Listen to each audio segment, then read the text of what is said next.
to another episode of God Built This Podcast. I'm your host, Maxine, and we're on episode 187. Hello.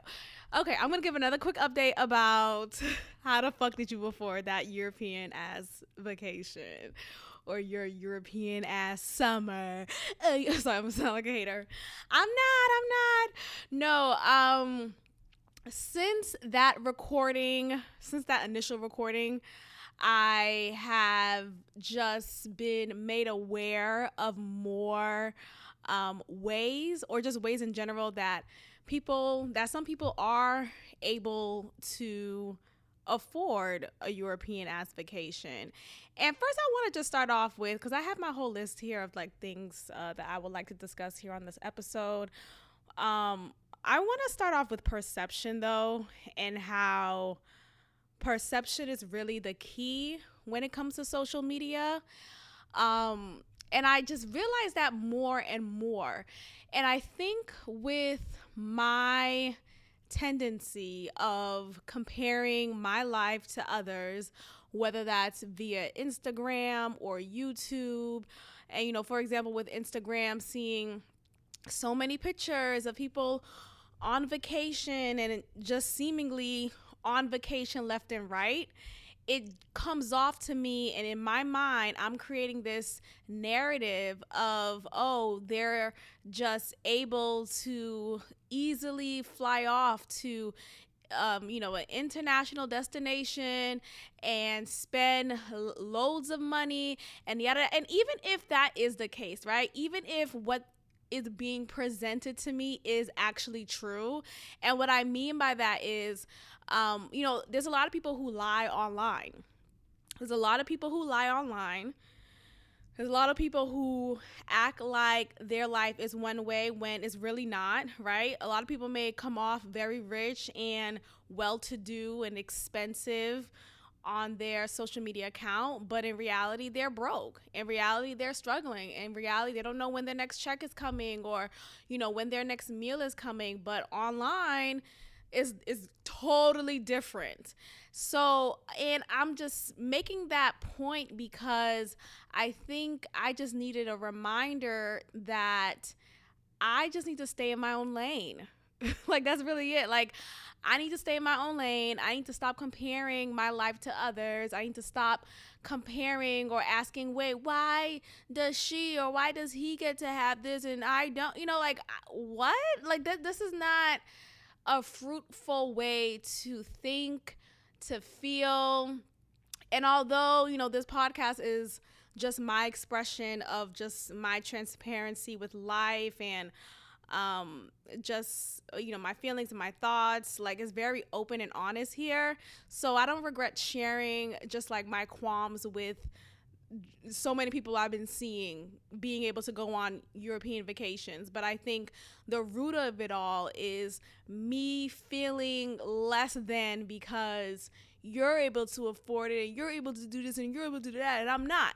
And that's not the case. Like, I feel like again, I need to continue to work on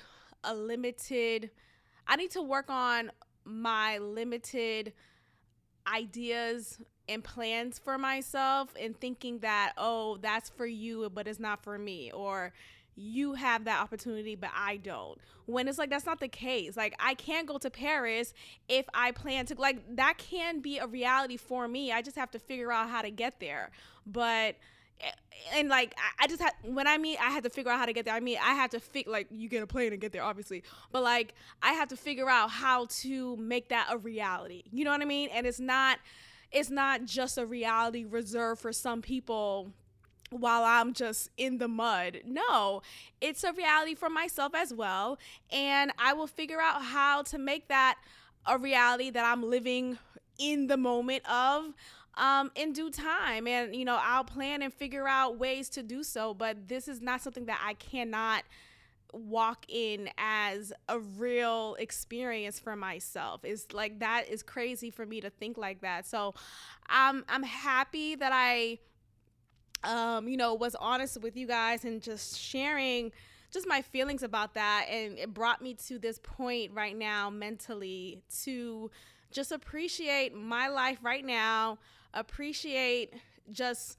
where I am and know that whatever I want, I can have. Like, this is not something that is, again, only reserved for others, or, you know, well, you could have that, but I can't. No, I can't. Like, and going back to that example that I told you guys last episode and the episode prior of the woman who's on, she's in her European ass vacation and she was able to still afford a $2,250 YSL purse. And you know what? I actually learned that when you purchase luxurious items, like those like luxurious brands, while you're in Italy or, you know, Greece and like those areas, you actually purchase it at a lesser price than you would in America, in New York, for example. So she may have purchased it. I heard like the not knockoff, but like they knock off about $600 from the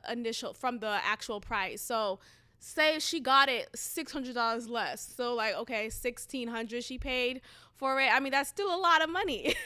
But nonetheless, like, that could also be a reality for myself too. Like, if I really wanted to, if I plan for it, or if I just create opportunities for me to make that a reality, then that can be one for myself as well. And I think I just get so caught up in, well, they have it right now, why can't I have it right now? When it's like, that's not a fruitful way to think, right? Like, I can have that, and maybe right now may not be the time for me to have it, but maybe it can be 3 months from now, you know, if I really wanted to. And I really don't want a YSL purse, or necessarily, you know, but like, it's not a priority. But the point is, I think in my mind, I'm thinking like, you know, it seems like some people just have an abundance amount of money to spend, and they don't have to like, oh, well, am I gonna eat today or get gas? Like, you know, and it's like, that's not, anyway, it's silly. And I'm so grateful that I'm in this headspace right now. And I think it's gonna be a continued intentional thing, because just knowing how my mind is, and just knowing how social media is, and is, again, like, I can't come on here and be mad at you for perceiving one way and living a different way. Like, that's your prerogative, right? And, you know, I can't be mad at influencers for doing their job of influencing. And, you know, capitalism has its ups and downs, and it has its negatives and positives, advantages and disadvantages, but ultimately it is the world that we live in. You have to pay, right? You have to make money. That all contributes to capitalism. You know, if capitalism wasn't a thing, then women's feminine hygiene products wouldn't be something that needed to be sold. Like, I shouldn't have to purchase pads, you know, I shouldn't have to purchase tampons. Like, that should be free and available to me in an abundance. But it's not, because you have companies that create it, and these companies need to get paid, and so they sell it. And, you know, and that's just the world that we live in. It is the fuck it is. You know, and I'm just speaking this to myself to say it out loud. But, you know, maybe someone else listening needed to hear this too. It just is what the fuck it is, and you just play your part. But I think ultimately, it's important to just stay in your own lane, appreciate your lane, and create, you know, if you have a goal you really want to go to Paris one day, figure out ways for that to be a reality for yourself, because it can be. You just have to figure it out. And so to think that it's not, or that, you know, that's only, again, reserved for other people and not for myself, that's not true.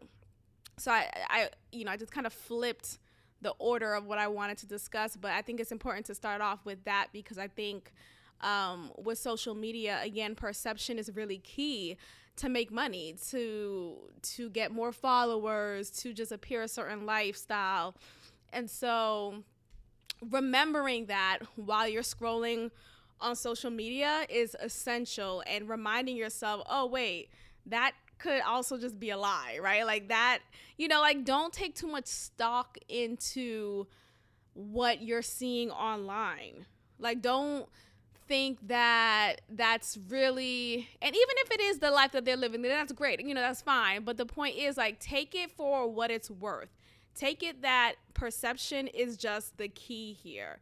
And if I perceive to you that I'm rich and luxurious and I'm living a life that you want, I'm going to make more money because you're going to be a follower of mine. You're going to click the link that I post, and I'm going to get more money from the companies that I'm sponsored by. And, you know, all these things. And it's like, I forgot where I was going with that point. But the point is, don't get so flustered with what's happening online, you know? Okay, so because I'm not a hoarder of information like some people are, I'm going to share how one may be able to afford an expensive European ass vacation. So shout out to Freckles Bay for peeping me on game. But, you know, I really appreciate him just sharing just information. And I just hate when people don't know, not even don't know, but they know, but they won't share, right? I hate when people know but won't share. Like, I am quick to give up information, and it's probably to the point where, dang, maybe I should be charging niggas, right? Like, maybe I should be like, you know, charge the game, you know, no free game out here, or, you know, it pays to beat up, whatever the quotes are, but maybe I should at some point. Because I remember there's one time this guy hit me up on Instagram he's like a part of a friend group that I'm in, and so like we kind of know each other here and there. I see him around, and so he follows me on Instagram, and he knows I have a podcast. I don't know if he listens, and I'm not gonna say his name, but he hit me up one time, just like a little while ago. He's like, oh, you know what? He was saying how he's interested in starting a podcast for himself, and he wants to know, like, what equipment do I use? So, like, how did I get started? You know? And I just think that's an interesting question. I'm like, oh, yeah, I mean, you just get a microphone. You know, like, in my mind, it's so simple because I've been doing it for so long, right? Since 2018. Yet, for someone who is not new, you know, or is not familiar with how to start and just like the technical side of it, like, it's not just speaking into a microphone, right? You have to get the proper equipment. You have to figure out, you know, what type of format you want for your podcast. You have to, you know, like, do you want a 30-minute podcast or an hour or unlimited time? Like, all these things come into mind. But I think sometimes when you're so, like, when you're a little bit more seasoned in a field that someone is not seasoned in and wants to know more about it, you think of their, like, when he asked me that question, in my head, I'm like, A plus B, C, like, what, you know? But even though in my mind, as more of a seasoned person in this field, I still saw that moment as an opportunity to just share knowledge. Like, I wasn't on some high horse or like, you're gonna have to pay my consultation fee, and you're gonna have, like, I wasn't on that level of, like, you know, because, you know, my podcast is still growing, and I feel like maybe if I was on that level, maybe I would be, you know, you gotta pay for that info.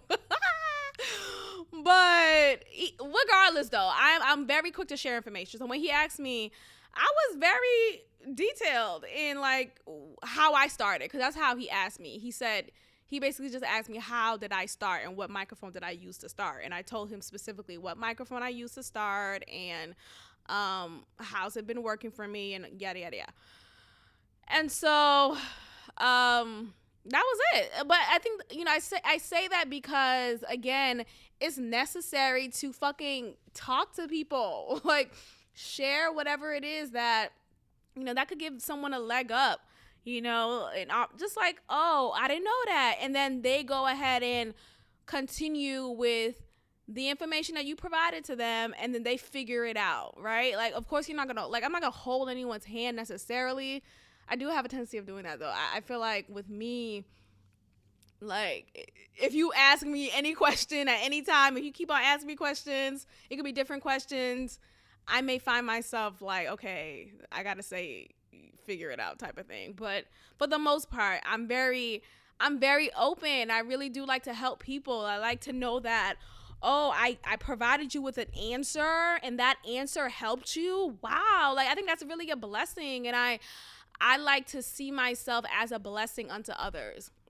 So that's my way of blessing, that nigga. So anyway, so okay, so I listed ways that people are able to afford or those people who I've seen that they may have used any of these ways to afford a European ass vacation.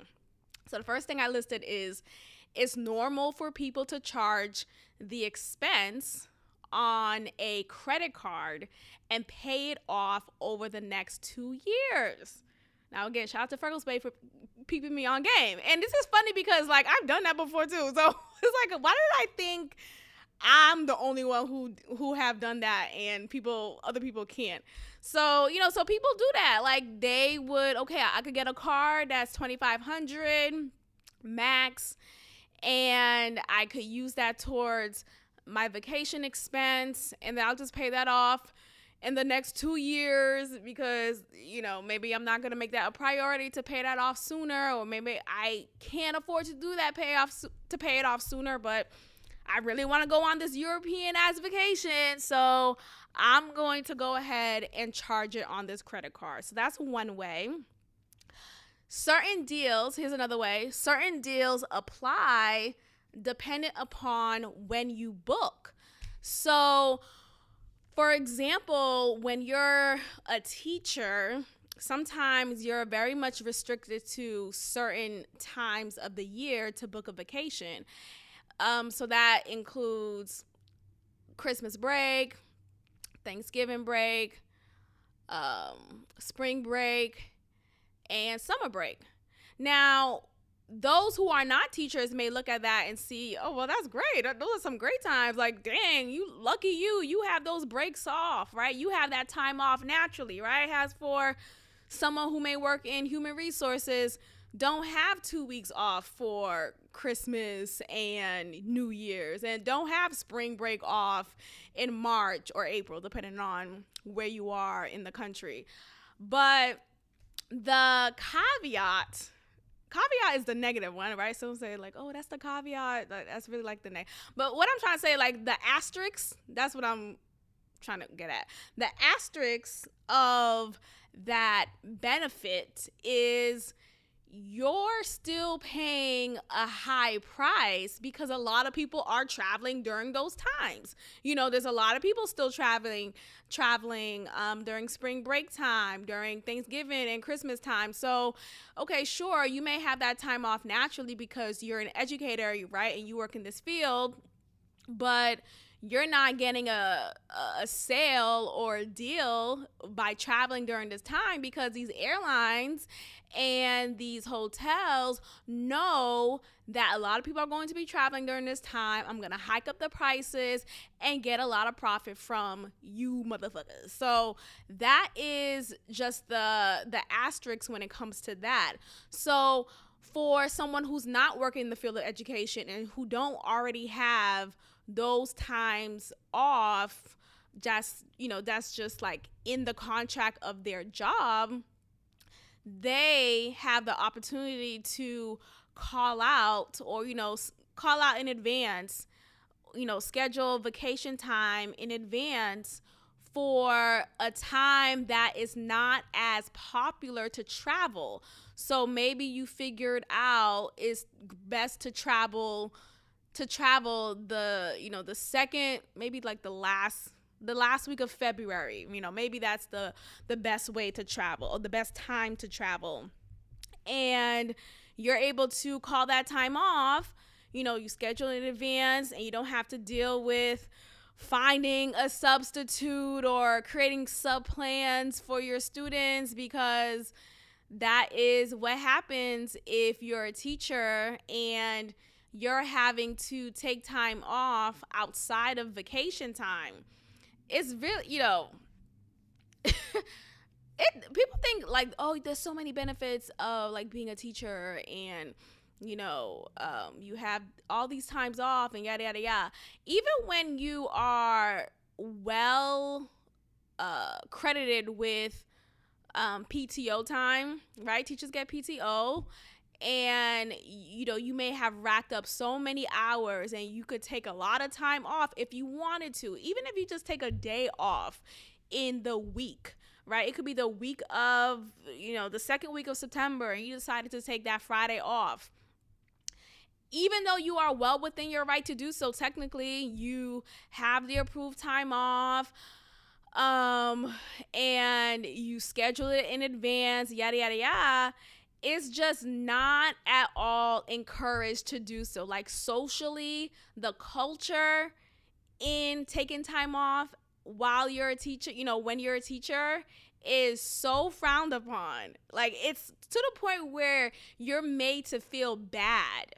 You're really made to feel guilty for taking time off, even when you're sick. Even if you're not, like, you may not be throwing up sick, or, you just may not be 100%. Or maybe your mental headspace is not all the way right, and you need to take some time off to get it together. You could still feel, or you could still be made to feel guilty for taking time off. And I just know that, like, there would be messages sent like, oh, so-and-so took time off again, or let's make sure. There'll be like these like shady ass comments saying, let's make sure we don't take time off, we don't call in sick, these kiddos need us, you got to show up for your kids, right? And they'll use that whole fucking excuse like, I need me, bitch. What the fuck? Let's make sure we don't take time off because the school got to pay for the substitute teacher. So it's a strain on them when teachers take time off. That's one. And if you're in a school that don't have substitute teachers available like that, and they have to use actual teachers that's already employed by the school to take on more classes as their substitute classes during their time off periods, that's already a strain, and you're going to be hated upon your colleagues, because, oh, there goes Miss So-and-so taking time off again. And so anyway, I say all that to say, when you're working as a non-teacher, when you're in a whole different field, you don't have to deal with that shit. Like, you don't have to deal with someone getting mad at you for yet again taking time off for whatever reason, and having that scheduled, and you don't have to worry about somebody going into your classroom and changing shit up, and when you return things are totally different. You don't have to worry about getting a report that your fifth period class was acting a fool, and now you gotta go into that fifth period the following day and let them have it. Like, you don't have to do all that shit. And then you just have the freedom also. Ultimately, the point of this is to say that you have the freedom to take time off at any point, according to whatever schedule that you have at that job. And excuse me, according to the schedule that you have, and according to the time that you're able to take off. So, like, anyway, so I say all that to say you have deals available to you more than you would if you were working as a teacher. So that's awesome. So that's another way that someone could afford a European ass vacation. Next is you could have credit cards with the airline, so that when you make big purchases, for whatever, like you can make big purchases just outside of like going on a trip. And when you make those big purchases, you're actually getting rewarded with mileage points. And so the amount of points that you get could actually be equivalent to a free flight. So that's awesome. So that's a great way to kind of afford a vacation and not pay as much as you would had you not gotten a credit card with that airline and paid and purchase something with a big purchase with that card to then receive mileage points and earn a free flight. So that's an awesome way of affording a European ass vacation. And then finally, lastly, and what I always thought was the only way, was that budgeting. You could budget money, set money aside every month or every 2 weeks in preparation for that vacation. So like if in 2 years or in a year that you and your family, are going to X, Y, and Z, you could set aside and you guys figure out a budget, figure out the contribution, and set aside the money that you need to afford that lodging expense, the flight, and also set money aside for just in general, like the amount of money that you plan to spend while being on the vacation. So like spending money.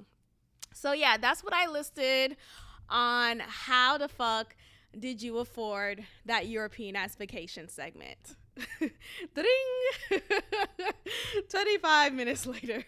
26 minutes later. Okay, let's move forward. So, Angela Yee has decided to leave the Breakfast Club. Shout out to her for getting her own show. I think that's a great accomplishment for a woman, and that's a great feat to get. So I think with her leaving the show, it ruffled up a lot of feathers online. Not some, but a lot of the tweets that I've been reading have been just very negative when it comes to Angela Yee. Like, I didn't realize she was hated. Like, I did not realize that she was not well received by the public as much, at least from what I've read. So what I've read are responses to this decision of her leaving, basically saying, good riddance, and she wasn't pro-woman anyway. People reference an interview with K. Michelle and how K. Michelle went on the show and was letting Angela Yee have it. Like, I remember that interview, and it was very cringe. I felt uncomfortable just watching it as a viewer. So I can only imagine being in that room or just being Angela Yee herself and receiving the heat that K. Michelle gave her. But from what I remember is that there was a previous interview with two men. I think it was Mano and someone else, but two men, and they're in the industry. I believe they're rappers. And they were talking about K. Michelle. And they were talking about K. Michelle in a way that was actually very embarrassing. They referenced her pussy and said that it has a funky odor. And they're like making jokes about that. And in that moment, in that interview, apparently Angela Yee did not stand up for K. Michelle. And she kept, and even in moments when they were moving on to another topic in the conversation, Angela Yee was not, she was not, what is it? She kept on referencing back to their comments about K. Michelle's smelly vagina odor. And so when K. Michelle finally came on the show, she called Angela Yee out for that. Like, as a woman, you should have at the very least had my back and not had them go back to that story time and time again. And you kept that conversation going. And, that was her spiel, and it was just very uncomfortable to watch. And, my stance on this is like, I just hate the argument of like, just because you're a woman, you're supposed to support all women. Like that's where I'm gonna start off with it. I feel like, and look, I'm not like a Angela Yee apologist. I don't really care necessarily for her, or like I don't really care. I just think ultimately, though, looking at it just from a distant standpoint, I think it's unfair to put this pressure on Angela Yee to be this champion of women just because she's a woman. She's the only woman on this show. It's a lot of pressure. It really is. And it's unfortunate, but it just is a lot of pressure. And I feel like Yee had to do what was best for her in that moment, in any moment in these conversations, because it's difficult going against, really, in conversation against two men who are powerhouses and who, there's a power dynamic there, and there's this discomfort that she may be feeling in that position. So I don't think it's as easy as people make it out. Like, oh, well, Angela Yee should have did this or she should have did that. It's like, it's not like, if you were in that position, you don't know what you would have done. Like, you know what I mean? Like, and sure, maybe in hindsight, in retrospect, Yee could have not have participated in that conversation, or maybe she could have found a way to gear the conversation in a way that it left the topic of K. Michelle's alleged, poor smelling vagina. But it's just, the fuck, you don't be mad at her. Be mad at these two niggas talking about your vagina on air. Like, you know what I mean? And I think I just hate the whole argument of, oh, well, we're women, or we're black women, or we're women of color, and we should stand together. No, the fuck we shouldn't. No. I'm going to support you because I like you, I rock with you, and you're a good person to me, and you've been a good person to me, right? Like, and you could be a white person, you could be a black person, you could be an Asian person. Like, I'm not just going to solely rock with you because of a physical shared appearance that we have. Like, that's never been my MO. Now, maybe naturally I may, like, you know how sometimes you'll sit with your tribe, right? Like, you'll sit with who you know, or you'll sit with who you're familiar with. And you may not even know them, but maybe this person look like someone who you know, and that makes you comfortable.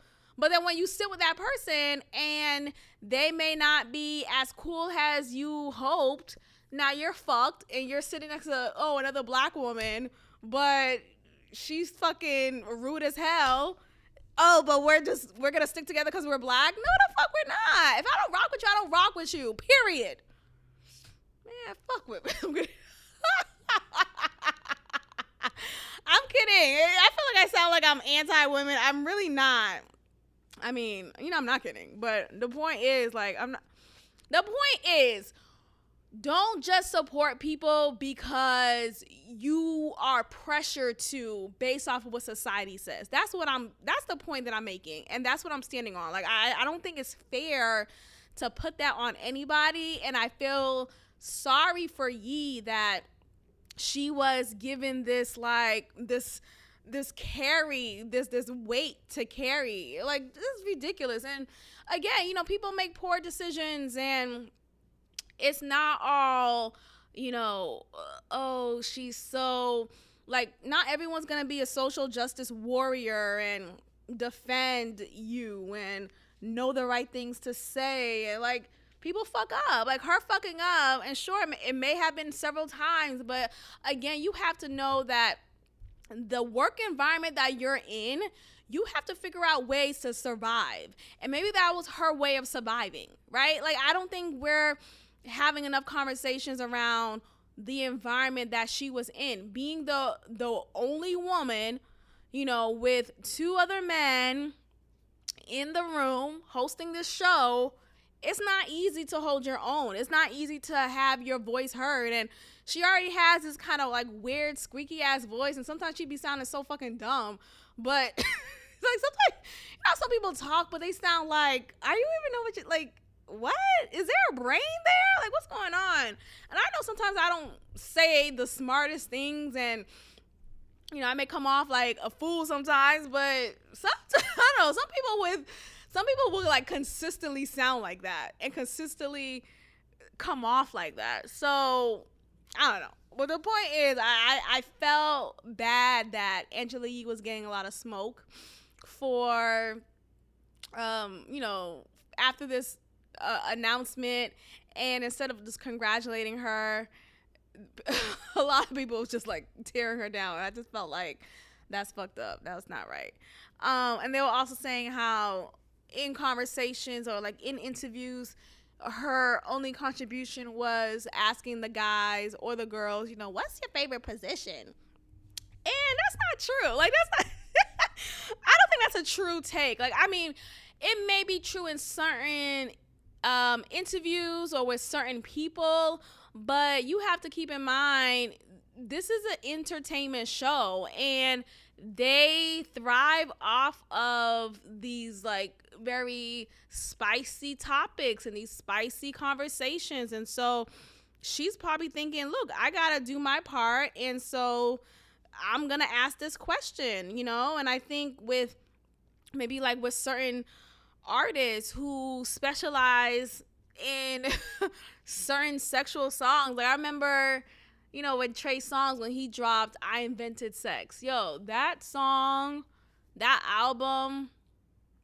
yo, that probably was like the, what is it, like the soundtrack to my life during my undergraduate years. Like that album, what was it called? Ready? Yeah, Ready.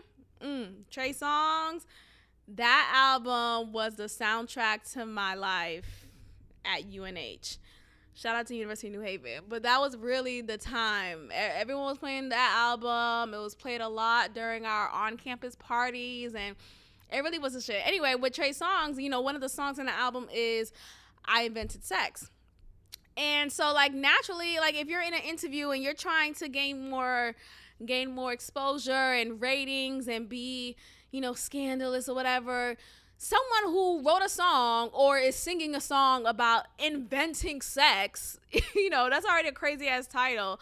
But, you know, naturally the interviewer is going to ask something sexual related. Like, oh, well, you invented sex. Well, what sex positions did you invent? Like, that's a normal thing. And to kind of get mad at Yee for asking sexual questions or for not being this journalist, like, what the fuck, you guys?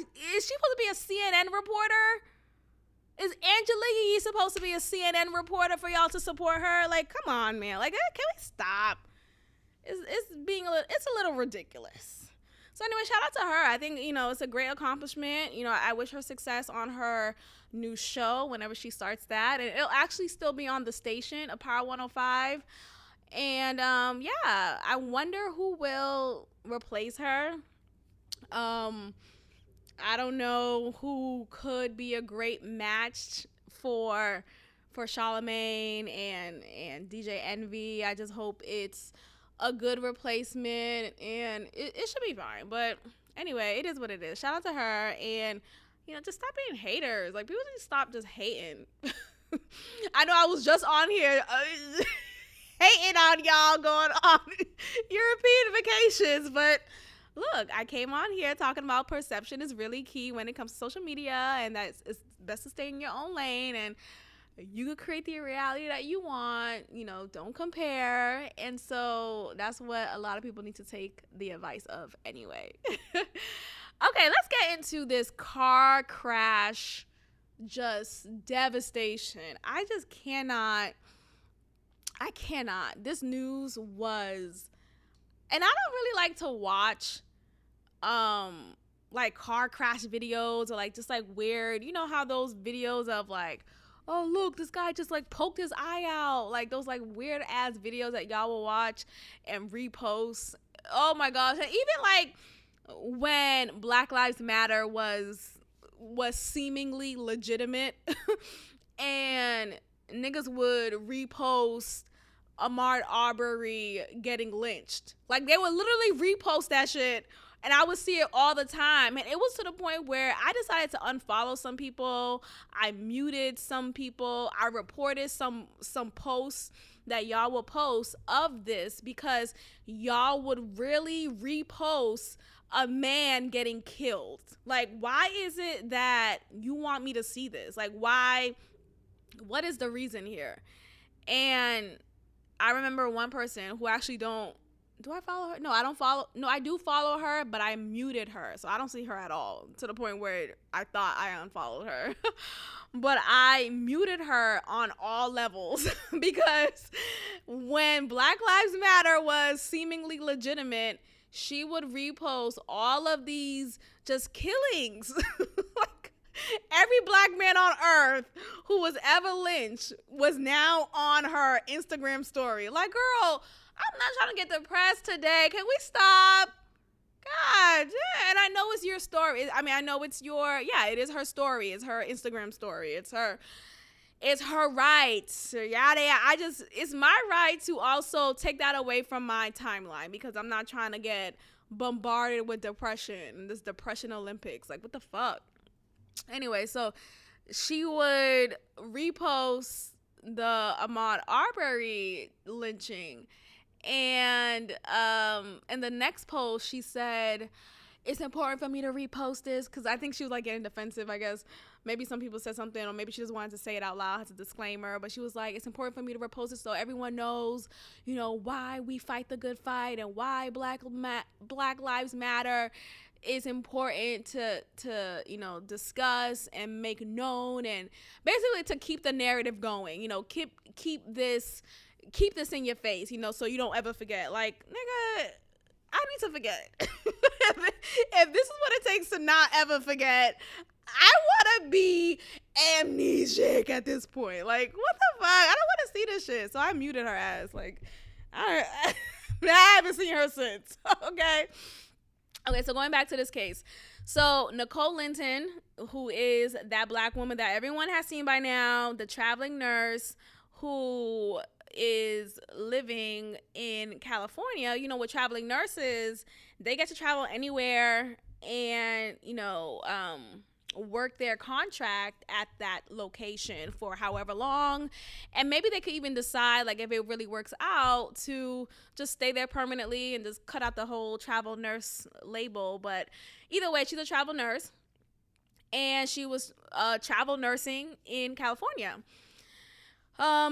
This one day in afternoon, I think it was specifically, she decided to just drive over 100 miles per hour. I'm not lying, literally 100 miles per hour.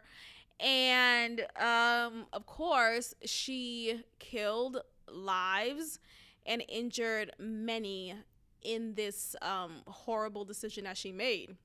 6 people's lives were taken, and I believe 9 people were injured in addition to that. So it's just a devastating case, and she came out very, very much unscathed. Now, it made me wonder, like, what the fuck did she drive? Like, what kind of car is that? So she drove a Mercedes, and apparently with Mercedes is very strong in collisions. And so even though when she drove over 100 miles per hour, she drove into other cars, and those cars got caught on fire, while her Mercedes was actually still well intact, you know, considering the circumstance. But anyway, so she got out the car unscathed, and one would think, like, oh my gosh, she was drunk driving. You know, this is the case of drunk driving. This is the case of being intoxicated and over the limit and yada yada yada. But actually, that is not the case. She apparently, there was no sign or trace of alcohol in her system.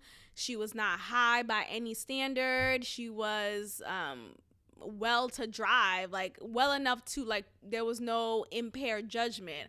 But it then became a conversation after some time, and like just researching this case, it led to a conversation of her mental health. And I believe that is, and I'm not saying mental health, you know, some people are like, oh, I hate when people say mental health because it excuses you for your action. It's not that it excuses you, but I think it makes sense, right? Like, no one in their right state of mind is driving 100 miles per hour unless they're on a racetrack, right? Unless they are drunk and have impaired judgment.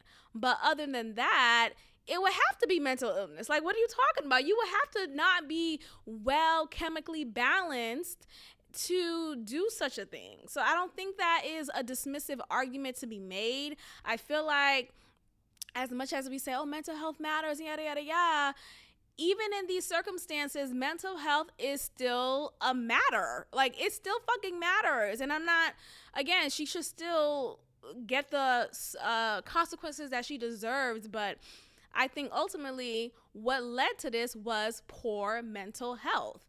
Now, what's actually interesting is she has previous car wrecks in her driving record. There were 13 car wrecks in her driving record that she has done.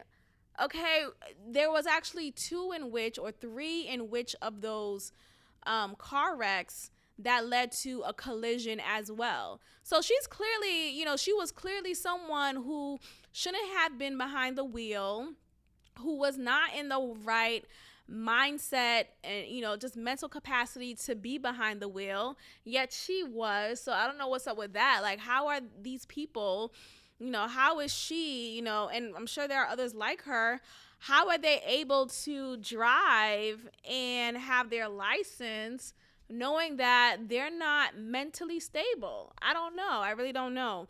So it's just very sad. I have one of my good friends, shout out to Allegra, she lives in LA, and I checked on her to see, like, girl, like, I knew she was fine because, like, I saw her, like, posting online and stuff, so I knew that she wasn't one of the victims. But just to think that she could have been, and learning that she actually lives near that area, and, like, her loved ones live near that area as well, it's just so sad that it could have been someone who I know could have been a victim of this woman's just horrible decision to drive 100 miles per hour.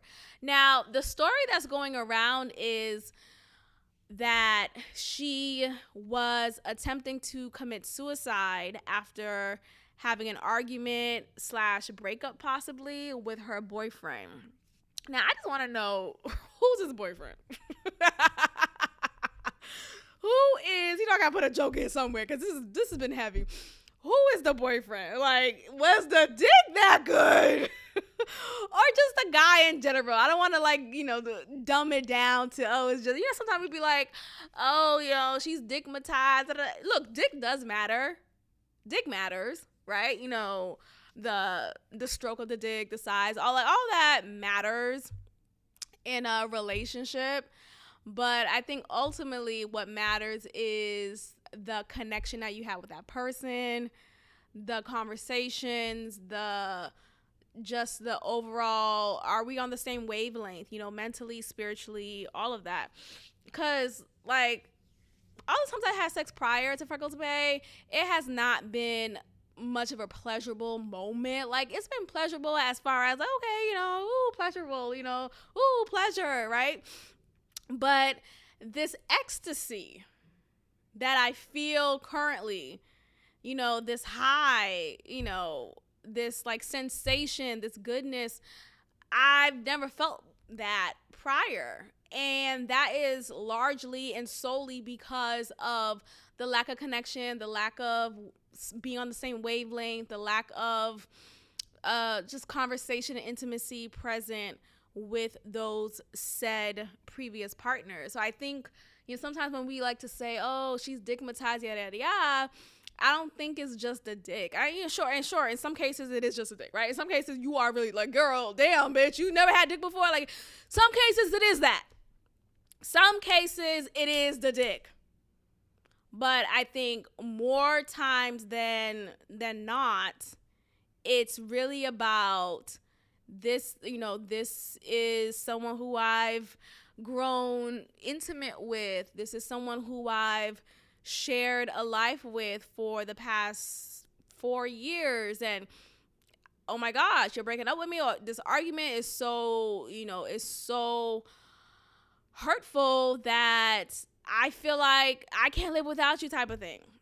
Now, when it gets to a point when you are thinking about ending your life because of an emotional breakdown, then that's when it's appropriate to say, hey, I think it is a mental health issue here, right? Like, I think it's important to have those times to discuss that, because what the fuck? Like, wow, like, you can't just cool off real quick, or like, you know, and I think that's really a mental health thing, because like, to think about, it's one thing to end your life over something that really shouldn't be like end your life worthy, right?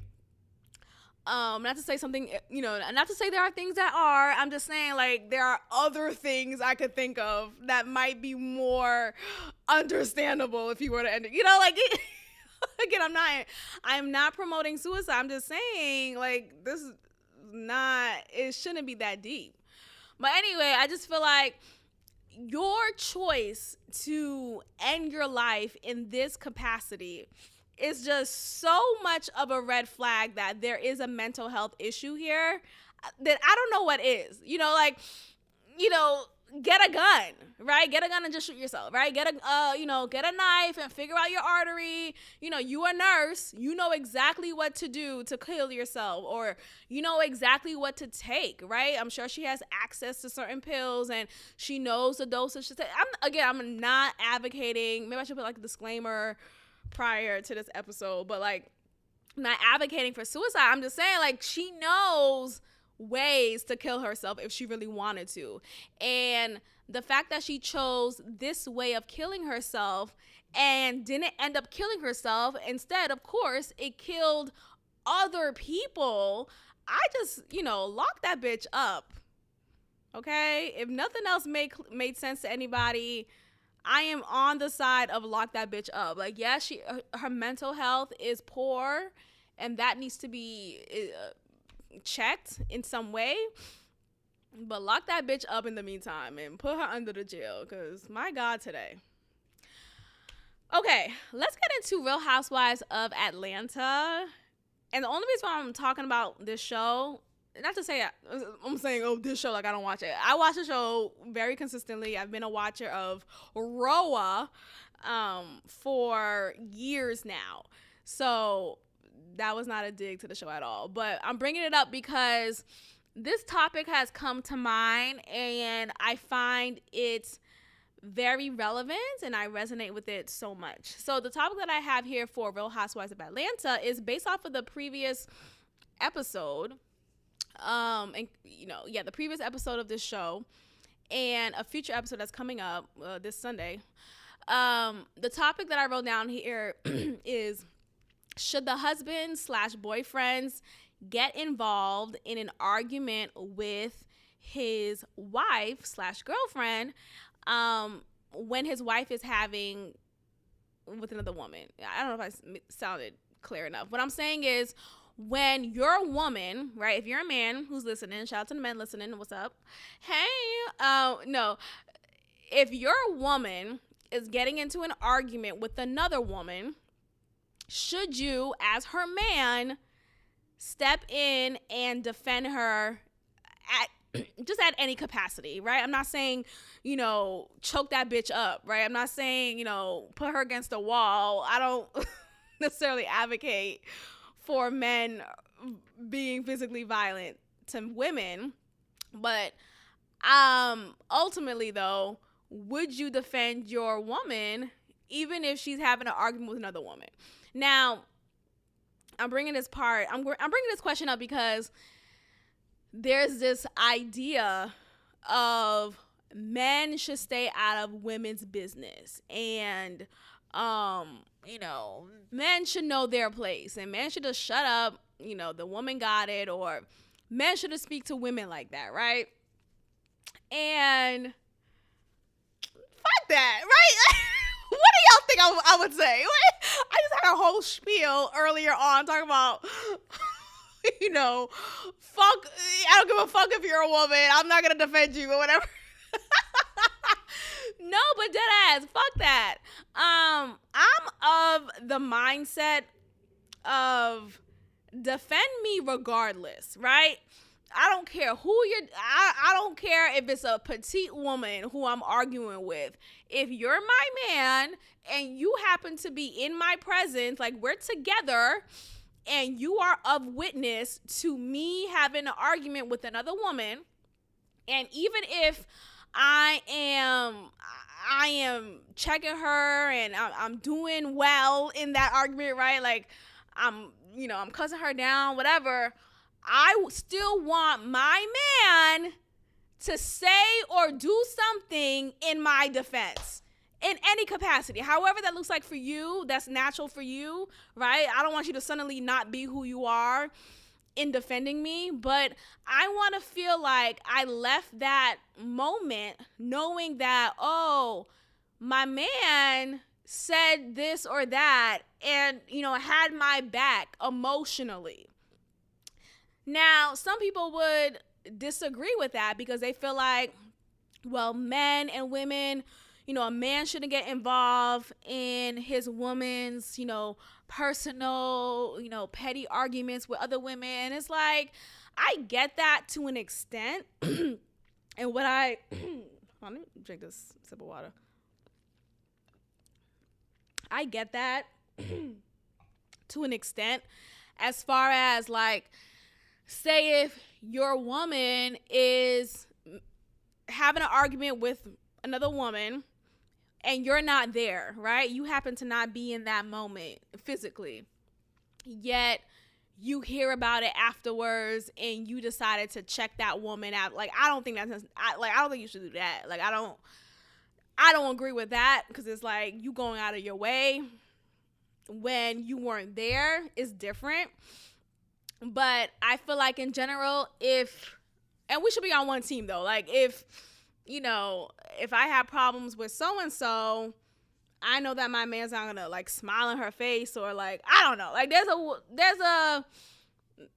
can still be respectful, right? I'm not saying be an asshole, because that's not who I am naturally. So I wouldn't want you to not say, not be polite at the very least. It depends on what you're doing, or what that person did to me. But I think ultimately though, if you weren't in the presence of that argument, then it's not necessarily needed for you to get involved. So that's fine. But if you are in the presence of the argument and you see your woman in an argument with another woman, or another woman is trying to be rude and shady and just be a total bitch to your woman, oh, you better speak up. Oh, you better say something for me. And again, of course, I'm speaking up for myself too, right? I'm holding it down, yada, yada, yada. I want to know that that it's a tag team. I want to know that, I am not alone. And it bothers me with this topic, and some people saying, oh, well, men should stay out of women's business. That bothers me because I feel like this whole, like, I don't know, it's like we pick and choose the whole feminist movement thing. Like, oh, women are equal to men, yet, oh, if a woman's in an argument with another woman, men should mind their business and men shouldn't talk to women like that. Which one is it? Is chivalry dead or is it not? The fuck? Because I know in my relationship, it's not dead.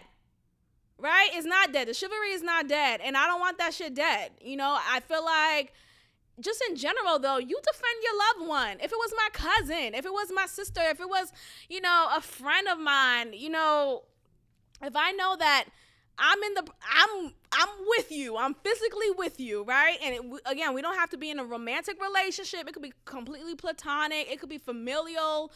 It could even be professional, right? You a longtime colleague of mine. Oh, I got your back, right? I'm gonna defend you however I can in this moment. And I just feel like that applies in a husband-wife, girlfriend-boyfriend, fiance situation. Like, it should not suddenly not apply, because, he's a man and, men shouldn't talk to people. Like, shut up. Is this a feminist movement? Are we still doing this bullshit? Man, can feminism die? Can feminism die? Just recently, I've been, like, realizing how feminists, and and the feminist movement really just fucked shit up. Like, it really just did a turn, a negative turn, a whole U-turn, left turn. It just took a flip on us. And we'll get into that in another conversation. Maybe I got into that before, but we'll get into that some more in another conversation, another episode. But yeah, the feminist movement is trash. I can't believe at one point I was really like a feminist.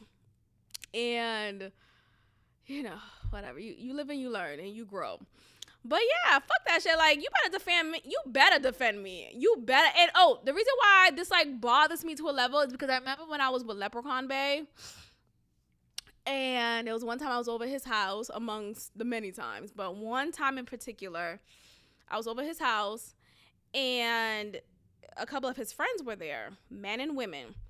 And one of the women, or the actually other woman who was there, it was interesting because I think she had a thing, or still had a thing at that time, for Leprechaun Bay. And I just could kind of feel the energy in the room that maybe she was hating that he was being affectionate towards me, and she had to be a witness to that. And it was weird. He had a lot of female friends, and me being younger at that time, I was a little bit, just jealous and not in control of my emotions as much as I am now. Shout out to growth.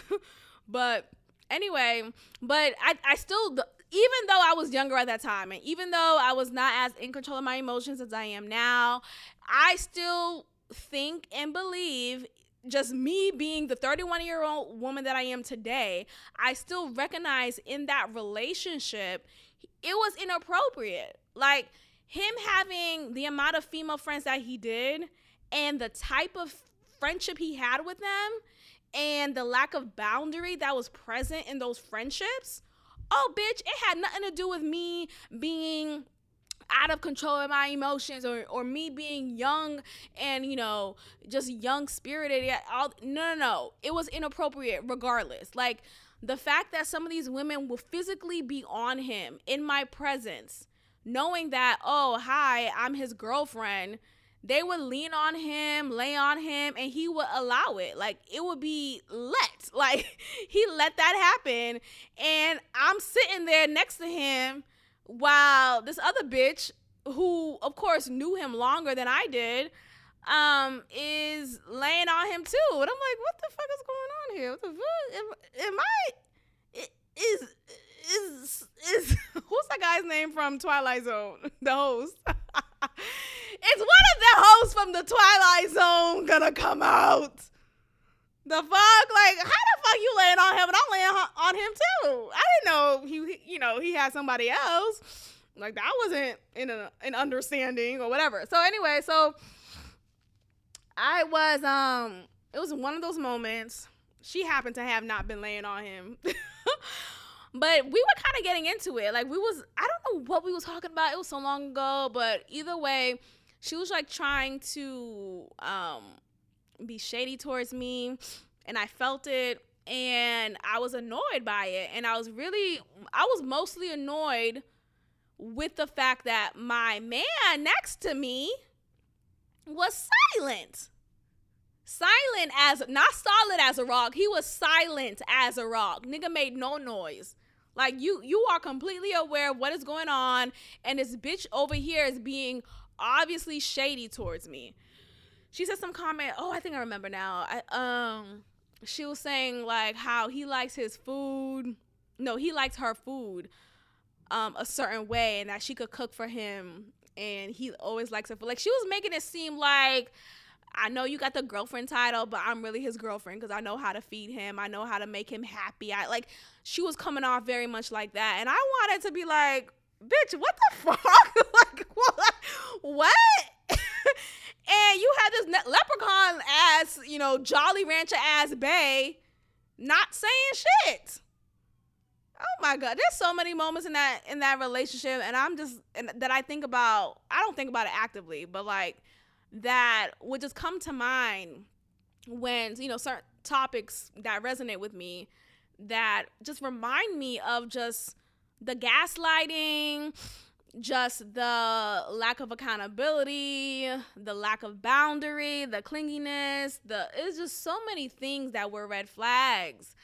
But yeah, he didn't defend me at all. He didn't say anything. He didn't speak up. And so I brought that up to him afterwards, like when we were just together one-on-one. And he's like, oh, well, I would assume, as an adult, you'll know how to defend yourself. And, you don't need me to do it. And I shouldn't have to say anything. You're a whole adult. Like, he was turning around on me and making it seem like I'm so childish for expecting that of my partner. Like, are you on drugs? No. Your loved one should, regardless, your loved one, period. You defend am I your loved one?